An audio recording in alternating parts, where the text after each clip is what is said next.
الموضوع بده برضه حديث طويل جدا. باختصار، طبعا هناك من علماء العصر الآن والناس حتى صدمت انه الشيخ المتولي الشعراوي المفسر الكبير رحمه الله، رجل عارف بالله، يعني رجل صالح كان رحمه الله عليه، انتهى في اخر حياته الى انه فيش عذاب قبر كذا، مفسر هذا. والناس صدموا، كيف شعراوي؟ ايه الشعراوي؟ لما قرأ وجد المسألة، طب في احاديث، عشرات الاحاديث وصحيحة، ايش القصة هنا؟ ايه؟ فباختصار هناك طبعا من يؤمن بالطريقة المعروفة، هذا في عذاب وفي نعيم وكذا، كل القصة هذه يعني ياخذون بها. وفي ناس تنكر بالكامل. لا، أنا من الفريق المتوسط، أنا مع كتاب الله. كتاب الله دل ولا ما دلش؟ دل.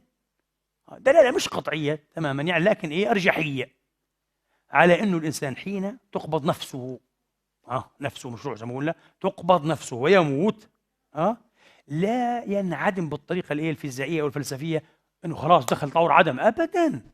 يكون له فعلا وجود برزخي، وبينهم برزخ يبعثون فعلا، وجود برزخي، ويكون له فيه نوع إدراك كإدراك النائم. يعني النائم يدرك أمر صحيح، ويرى مرئيات، ويشم مشمومات، ويرى ألوان، ويقوم يحدثك ويتحدث حتى عن طعوم ذاقه. أحيانا يكون إنسان عطشان يشرب في المنام يقوم يرتوي، سبحان، شيء غريب يعني. إذا في وجود هنا للنائم، وجود إدراك آخر غير إدراكنا هذا إيه الحي. طيب جميل. فالقرآن الكريم ذكر هذا، قال في القبر الناس لا تعدم، كأنها تنام، كأنه عالم نوم هو. طيب النوم النائم ماذا يعتريه؟ تعتريه الأحلام والكوابيس والهلاوس والمرائي الحسنة. يبدو أن المؤمن، وعلى فكرة هذا مش في القبر، والله في الدنيا كمان، والله في الدنيا، بذا قضى الله بين الخلق إذ خلقوا أن المخاوف والإجرام في قرني. يعني لا يمكن، حدثونا على القذافي بعد ما هلكوا وكذا، جماعة، قال لك كان لا ينام ليلة بطولها، مستحيل ينام ساعة ساعة ونص ويقوم، ينقلوا على مخزن آخر تحت الأرض أشياء، ينام له ساعة، انقلوني، مش في أثناء الثورة، قبل طيلة حياته، ويأخذ كمية مهدئات فظيعة الرجل. ما فيش شيء حكمت فعدلت، ما في الكلام هذا. تجرم، تقتل شعبك، تذبح، تبقى دائما خايف، ولا مش صحيح؟ طب إنسان الآن بيصلي معانا يكون متورط مع 5 6 فديون، ضحك عليهم من هذا دين من هذا ذيك، تلاقيه بيصلي بضل يتلفت، لا يفضحوني، يكون اجوا عند الشيخ كذا يتكلموا عليه بعد الصلاه فظيع. فطبيعي لما في المر انقطع من الدنيا، وطبعا شاف ملائكه الموت وشاف كذا، مش حينام مرتاح ابدا، حتيجي هواء يعني. وهذه من الله تبارك وتعالى، مش الدماغ بيفرزها عنده، الله يبعث له اياها، صور من مصيره الغابر المستقبل. صحيح، صور مش عذاب حقيقي كما كنا نظن. والمؤمن كذلك. ليش؟ طيب الآيات كثيرة تدل على هذه النهاية، أشهرها من بعثنا من مرقدنا هذا.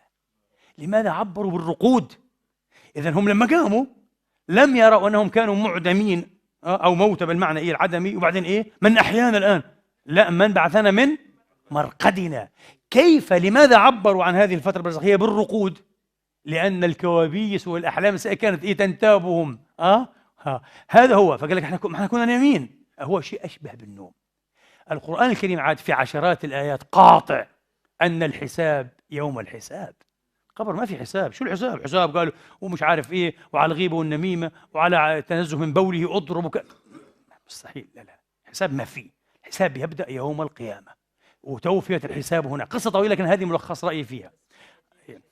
بعرفها وآية غفر ما بقى. أنا قلت لك ما بديش أعمل محاضرة، حتقول لي النار يعرضون عليها عدوا وشيء، والآية جوابها فيها النار يعرضون عليها غدوا وعشيا ويوم تقوم الساعة أدخلوا آل فرعون أشد. عبر بالعرض، والعرض هنا هو تعبير دقيق عن المرائي، لأن الإنسان الذي أصلا يعني يعرض له، يقول لك عرض له في نومه وسنح له. العرب تقول عرض له وسنح له، فهذا بالضبط. فهم يعرض عليهم وعلى غيرهم